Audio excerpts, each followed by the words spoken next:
ስለዚህ ሰው በጨለማ እየተመላለሰ የክርስቶስ ምስክር መሆን ይችላል አይችልም? አትሳቱ። ጽድቅን የማያደርግ በምን ይኖራል ይላል? በጨለማ ወንድሙን የሚጠላ በምን ይኖራል ይላል? ስለዚህ በክርስቶስ ሕይወት የማይኖር ሁሉ በምን ይኖራል? በጨለማ ይኖራል። ስለዚህ በጨለማ የሚኖር ደግሞ የብርሃን ምስክር መሆን አይችልም። ዮሐንስ ሐዋርያው እንዲሁ ምስክር እንደነበረ በራእይ ላይ ይነግረናል። ራእይ መጽሐፍ ምዕራፍ 1 ቁጥር 9 ላይ እኔ ወንድማችሁ የሆንሁ ከእናንተም ጋር አብሬ መከራውንና ትዕግስቱን የኢየሱስ ክርስቶስንም ትዕግስት የምካፈል ዮሐንስ ስለ እግዚአብሔር ቃልና ስለ ኢየሱስ ምስክር። እስቲ በሉ ከኔ በኋላ ስለ እግዚአብሔር ቃልና ስለ ኢየሱስ ምስክር ፍጥሞ በምትባል ደሴት ነበርኩ አለ። ለምን ምስክር? ስለ እግዚአብሔር ቃልና ስለማን? ስለ ኢየሱስ ምን? አሜን። ኢየሱስ ክርስቶስ ጌታ ነው። እግዚአብሔር በኢሳይያስ ትንቢት ላይ አንድ ነገር ነበረ ያለው። በክቡር ዙፋኑ ላይ ሆኖ ዮሐንስ የሰማው ማንን ልላክ ማንስ ይሄድልናል ሲል ሰማው።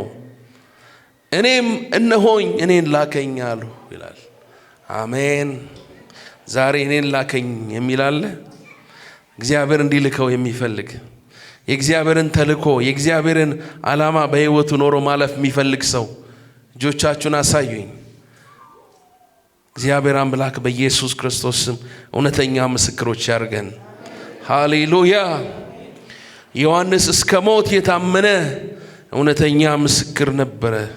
ለዚህ ብርሃን ራሱን የለየ ለዚህ ምስክርነት ራሱን የለየ ሰው ነበረ። ብርሃኑን እንከተላለን። አሜን። እኛ ብርሃን አይደለንም፣ ብርሃኑን ግን እንከተላለን። ብርሃኑ ማን ነው? አይሰማም። ማን ነው? ማን ነው? ኢየሱስ ነው። የምናወራው ስለ ፀሐይ ብርሃን አይደለም። የምናወራው ስለ ሕይወት ብርሃን ነው። ስለ እውነተኛው ብርሃን ነው። ስለ ሕይወት መሪነት ነው የምናወራው። ይሄ ብርሃን የናዝሬቱ ኢየሱስ ይባላል። አሜን። ዛሬ በሕይወታችን ላይ ያለ ጨለማ ቢኖር ይሄ ብርሃን እንዲያስወግደው እንፍቀድ። አሜን። ዳዊት ፈትሸኝ፣ መርምረኝ፣ ኩላሊቶቼን ፈትሽ፣ ልቤን አንጻው፣ ፈትሸኝ፣ አንጻኝ፣ ንጹሕ አርገኝ ይላል በእግዚአብሔር ፊት። ስለዚህ ራሳችንን ዛሬ በእግዚአብሔር ፊት ማጋለጥ ይሁንልን። አሜን። ምክንያቱም ለብርሃን ምስክር እንድንሆን ተጠርተናል። እሱም ራሱ ጌታ ያለን የዓለም ምንድን ናችሁ? ብርሃን ናችሁ። ክብር ለኢየሱስ ይሁን። ስለዚህ በዚህ ብርሃን እንድንኖር ደግሞም ለዚህ ብርሃን ምስክር እንድንሆን ተጠርተናል። አሜን። ብዙ ሰው እግዚአብሔርን ማወቅ ይፈልጋል። በተፈጥሮም ፍላጎቱ አንደኛው የተፈጠረበት መመሳሰል ከእግዚአብሔር ጋር መልክ ስፒሪቹዋል ላይክነስ እግዚአብሔርን የሚፈልግ ማንነት ስላለው፣ ነገር ግን ብዙ ሰው ወደዚህ ብርሃን መምጣት አይፈልግም፣ ያፈገፍጋል ከዚህ ብርሃን። እና ጌታ ኢየሱስ ሲናገር ምን አለ? ሰዎች ስራቸው ክፉ ነበርና ከብርሃን ይልቅ ጨለማን ስለወደዱ ፍርዱ ይህን ነው አለ። ዮሐንስ ወንጌል ምዕራፍ 3 ቁጥር 19 ላይ ብርሃን ወደ ዓለም ስለመጣ ሰዎችም ስራቸው ክፉ ነበርና ከብርሃን ይልቅ ጨለማን ስለወደዱ ፍርዱ ይሄ ነው። ስለዚህ ብርሃን መጥቷል። አሜን። ብርሃን አለ። አሜን። አንተ የምትተኛ ንቃ። ክርስቶስ ምን ያደርግልሃል? ያበራልሃል። ኢየሱስ ያበራልሃል። በሞት አትመላለስ ያበራልሃል። በጨለማ አትመላለሽ ያበራልሻል። ኢየሱስ ያበራልሃል። ኢየሱስ የዓለም ብርሃን ነው። ሃሌሉያ። ስለዚህ ለዚህ ብርሃን ምስክሮች እንድንሆን ተጠርተናል። አሜን። ሁለተኛው ክፍል ያለው ምዕራፍ 1 ላይ ከ9 እስከ 12 ባለው ክፍል ነው። እሱም እንደዚህ ይላል። ለሰው ሁሉ የሚያበራ እውነተኛው ብርሃን ወደ ዓለም ይመጣ ነበረ። በዓለም ነበር፣ ዓለሙም በእርሱ ሆነ፣ ዓለሙም አላወቀውም። ዓለሙ ምን አላለው? አላወቀውም። የእርሱ ወደ ሆኑት መጣ፣ የገዛ ወገኖቹ አልተቀበሉትም። አያችሁ፣ ብርሃኑ ማብራት ስለማይችል አቅም ስለሌለው አይደለም። ጨለማ አላሸነፈውም። ከመጀመሪያው የነበረው ብርሃን፣ እውነተኛው ብርሃን፣ የዓለም ብርሃን ኢየሱስ ነው። ነገር ግን በዚህ በሁለተኛው ክፍል ላይ እንደምንመለከተው ሰዎችን ሁሉ በሁለት የሚከፍል ብርሃን ሆነ። የተቀበሉትና ያልተቀበሉት። የአዳም ዘር ሁሉ በዚህ በሁለት ካቴጎሪ ይከፈላል፣ በሁለት ክፍል ይከፈላል። ይህንን ብርሃን የተቀበሉና ያልተቀበሉ ወይም በጨለማ ያሉ።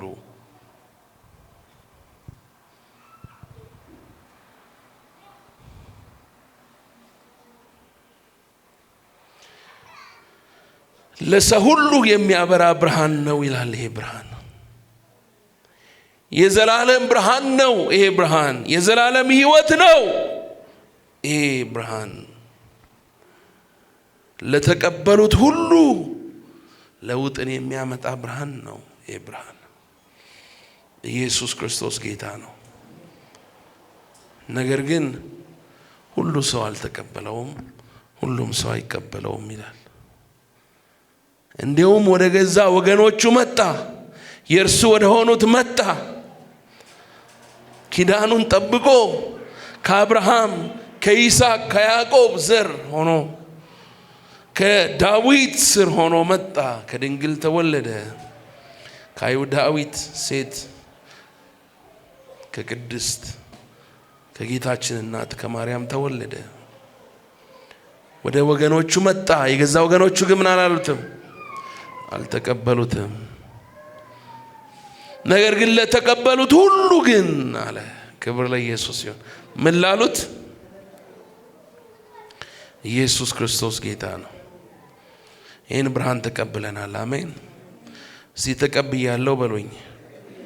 ይህንን ብርሃን ተቀብያለሁ በሉኝ። እስቲ ብርሃኑ በእኔ ይበራል በሉኝ። እስቲ አሜን። ክብር ለኢየሱስ ይሁን። ይህን ብርሃን ወደ ልባችን አስገብተናል። አሜን። ከዚህ ብርሃን ጋር ተወዳጅተናል። ከዚህ ብርሃን ጋር ግንኙነት ፈጥረናል።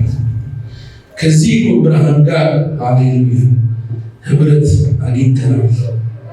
ይሄ ህይወት፣ ይሄ የከበረ ህይወት ወደ ህይወታችን ገብቷል። አዲስ ህይወትን ጀምረናል። እርሱም ኢየሱስ ይባላል። አሜን። ይህንን ብርሃን የተቀበለ ሁሉ በብርሃን ይመላለሳል። ይህ ብርሃን የህይወቱ መንጸባረቂያ፣ የህይወቱ መንገድ ይሆነዋል፣ እረፍት ይሆነዋል። ኢየሱስ ክርስቶስ የዘላለም ብርሃን ነው። አሜን። የዘላለም ብርሃን ነው። አሜን። የሚያሳርፍ ብርሃን ነው። አሜን። ክብር ለኢየሱስ ይሁን። ስለዚህ እንመሰክራለና፣ ስለዚህ ብርሃን ገብቶን እንመሰክራለን፣ ተረድተን እንመሰክራለን። ኢየሱስ ክርስቶስ ያድናል። ሃሌሉያ። ቀጥሎ ያለውን ክፍል ስንመለከት፣ ሶስተኛውን ስንመለከት እንዲሁ የሚገርም ነገር እናነባለን። ቁጥር 12 እስከ ቁጥር 13 ያለውን ክፍል እንደዚሁ እንመልከት። ስለ ልጅነት ስጦታ ይናገራል። አሜን። ስለምን ይናገራል? ስለ ልጅነት ስጦታ። አሁን በደንብ ስሙኝ። ለተቀበሉት ሁሉ ይላል። ምን ላሉት? ምን ላሉት? ሁላችሁም ለተቀበሉት ሁሉ ግን በስሙም ለሚያምኑት። በስሙ ምን ለሚሉት? ለተቀበሉት ሁሉ ግን በስሙም ለሚያምኑት። አያችሁ፣ ይህን ጌታ መቀበል ያስፈልጋል። በስሙ ደግሞ ማመን ያስፈልጋል። አንዳንድ ሰዎች ጌታን ተቀበል ስንላቸው ያፌዛሉ። የሰው ቃል አይደለም፣ የእግዚአብሔር ቃል ነው። ተቀበል፣ ብርሃንን ምን በል አስገባ። ይህ ብርሃን ልብህን ከከፈትክለት ይገባል ወደ ውስጥ። ኢየሱስ በመንፈስ ቅዱስ ወደ ልብህ ይገባል። በመንፈሱ አማካኝነት ወደ ልብህ ገብቶ አዲስ ሕይወትን ይሰጥሃል። የእግዚአብሔር ልጅነትን ይሰጥሃል። የልጅነት ስጦታን ታገኛለህ ነው የሚለው። አሜን። ክብር ለኢየሱስ ይሁን። አሁን አዲስ የሆነ ቤተሰባዊነት መመስረትን በዚህ ክፍል ላይ ያሳየናል። አዲስ የሆነ ግንኙነት ከፈጣሪ ጋር፣ ከሰሪ ጋር፣ ከእግዚአብሔር ጋር አዲስ የሆነ ግንኙነትን ታገኛለህ። የእግዚአብሔር ልጆች የሆኑ ዘንድ ምንን ሰጣቸው ይላል? ምንን ሰጣቸው ይላል? ስልጣንን ሰጣቸው። ኢየሱስ ክርስቶስ ጌታ ነው። የእግዚአብሔር ልጆች የሆኑ ዘንድ ለተቀበሉት አዲስ ቤተሰባዊነትን ያገኙ ዘንድ ለተቀበሉት ከእግዚአብሔር ጋር አዲስ ህብረትን ይፈጥሩ ዘንድ ይህንን እድል ሰጣቸው። ክብር ለኢየሱስ ይሁን። የመጀመሪያ ምስክር ነን ብያቸዋለሁ። ምንድነን? ምስክር ነን። ሁለተኛ ብርሃን፣ በክርስቶስ ብርሃንን ያገኘን የብርሃን ልጆች ብርሃን ለመሆን እድልን እናገኛለን። አሜን። ስለዚህ ምስክር ለመሆን በብርሃን ለመኖር ሁለተኛ መወሰን አለብን ማለት ነው። እንደ እግዚአብሔር ልጆች በብርሃን ለመመላለስ ስልጣን ተሰጥቶናል። በጽድቅ ለመመላለስ ስልጣንን አግኝተናል። በክርስቶስ ብርሃን ለመኖር ባለስልጣን ተደርገናል። አሜን። ስልጣን ደስ የሚለው ኃይልም አብሮታል። ጌታ ኢየሱስ ምን አለ? በጠላት ኃይሉ ላይ ምንን ሰጠዋችሁ አለ? ምንን ሰጠዋችሁ? ስልጣን።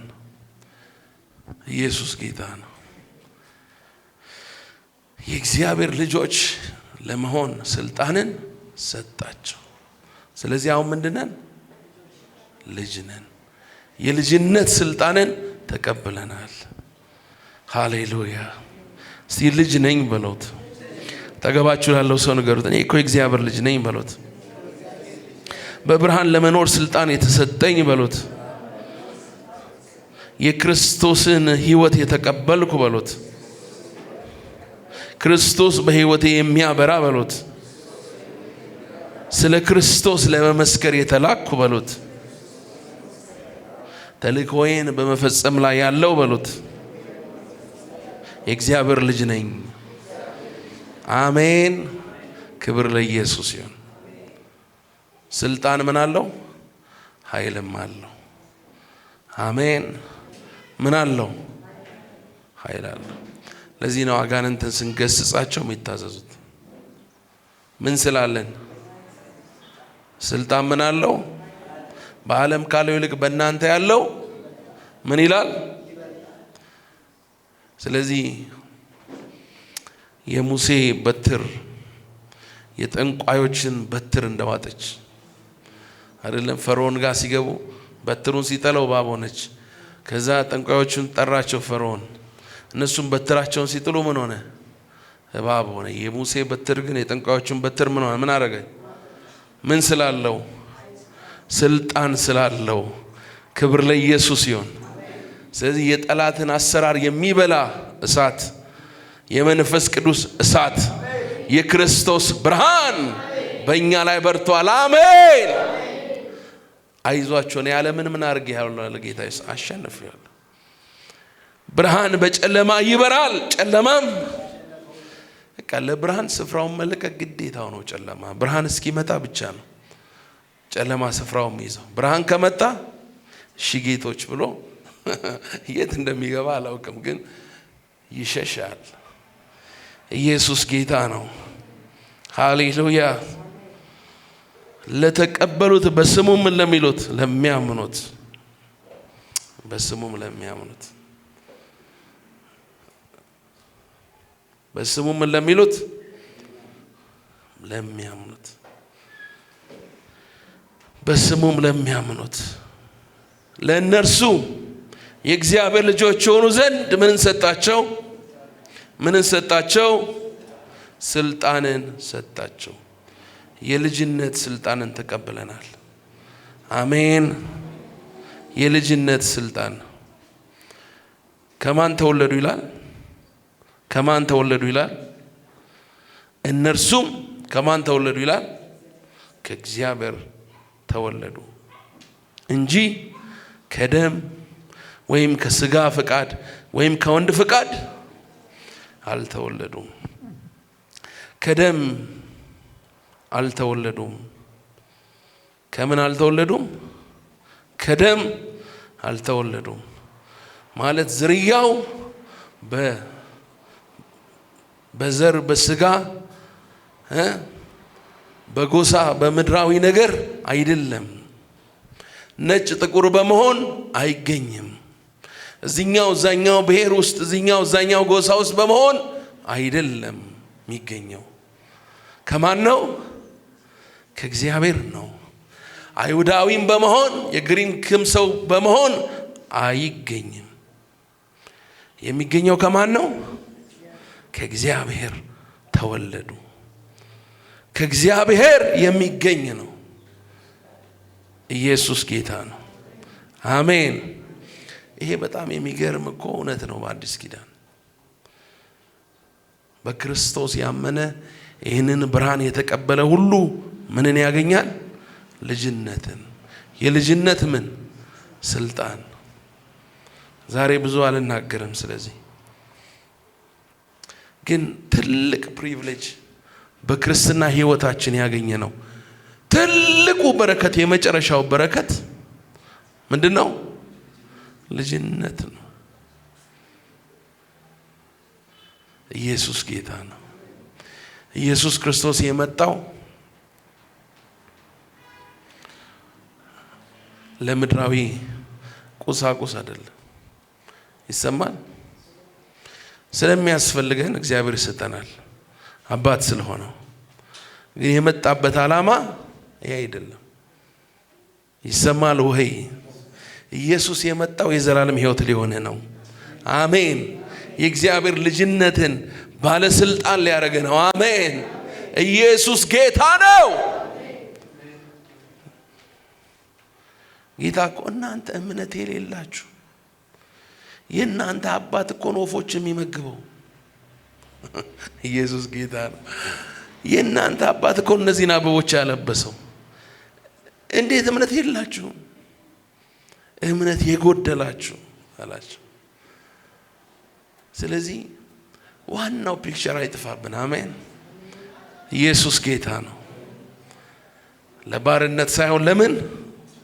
ለልጅነት ተጠርተናል። ሃሌሉያ። ከደም አይደለም ይላል፣ ደግሞም ከስጋ አይደለም ይላል። ከስጋ ፍቃድ፣ ከራስ ከሰው ፍቃድ፣ በሰው ምርጫ የሆነ አይደለም። ከስጋ የሆነ ፍቃድ አይደለም።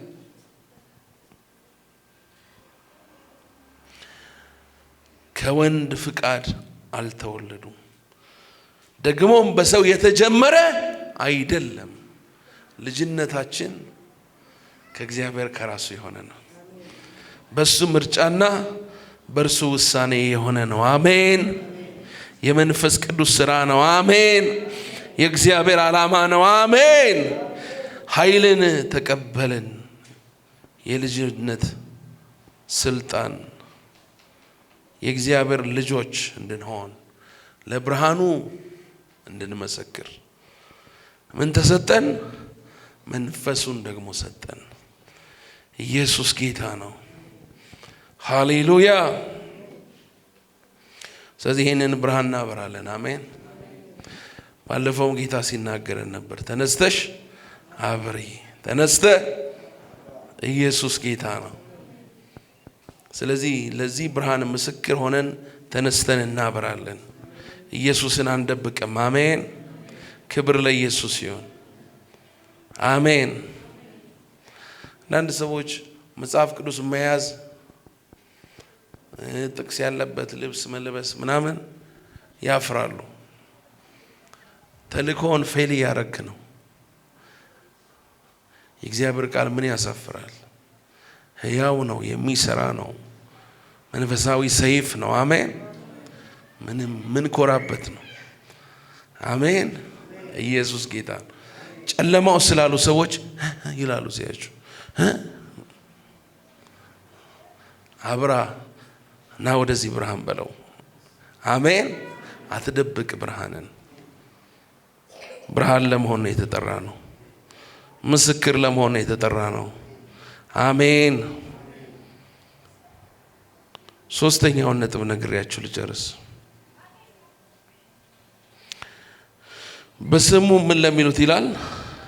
ምን ለሚሉት ይላል? አልሰማውም። በስሙ ምን ለሚሉት?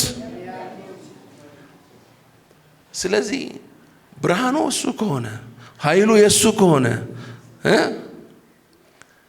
ብርሃኑ ምንጩ እሱ ከሆነ ያ ብርሃን በእኛ እያበራ ለሌሎች ብርሃን እንድንሆንና በብርሃኑ እንድንኖር በማን እያመንን መቀጠል አለብን?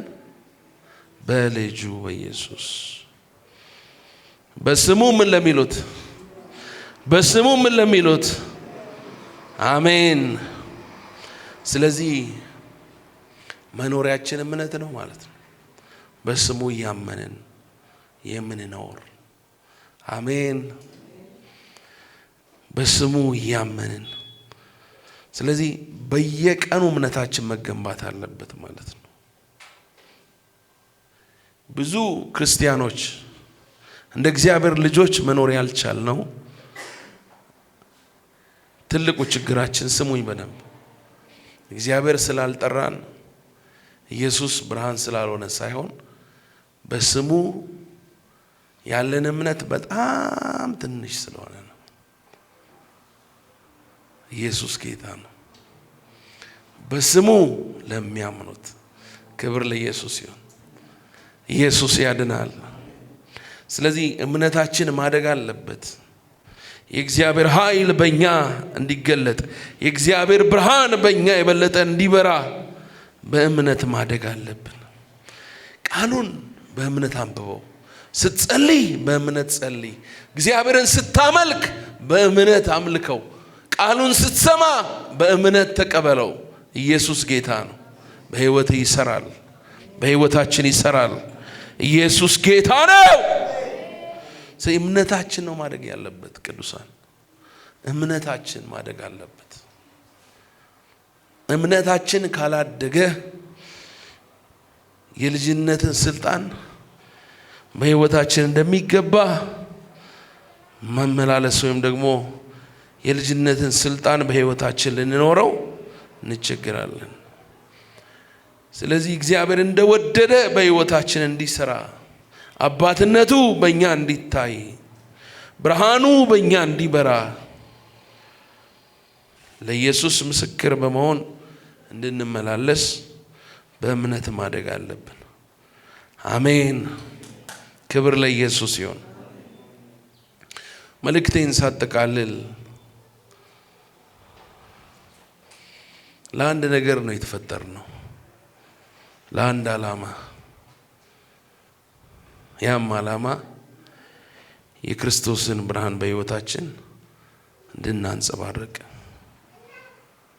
ለሌሎች የብርሃን መንገድ እንድንሆን ለሌሎች ወደ ክርስቶስ የሚያመለክት ምልክት እንድንሆን ምስክር እንድንሆን መንፈስ ቅዱስ በእኛ መስራት የሚፈልገው ይህንን ነው። የብርሃን ምስክሮች እንድንሆን የብርሃኑ ምስክሮች የብርሃን ምስክር ነህ በሉት። አጠገባቸው ያለውን ሰው በሉት በደንብ አሜን። ስለዚህ የዘመኑ መጥምቁ ዮሐንሶች ነን። አሜን። እንደገና ነገሩ ታጠገባቸው ያለው የዘመኑ መጥምቁ ዮሐንስ ለመሆን ተጠርተሃል። አሜን። ክብር ለኢየሱስ ይሁን።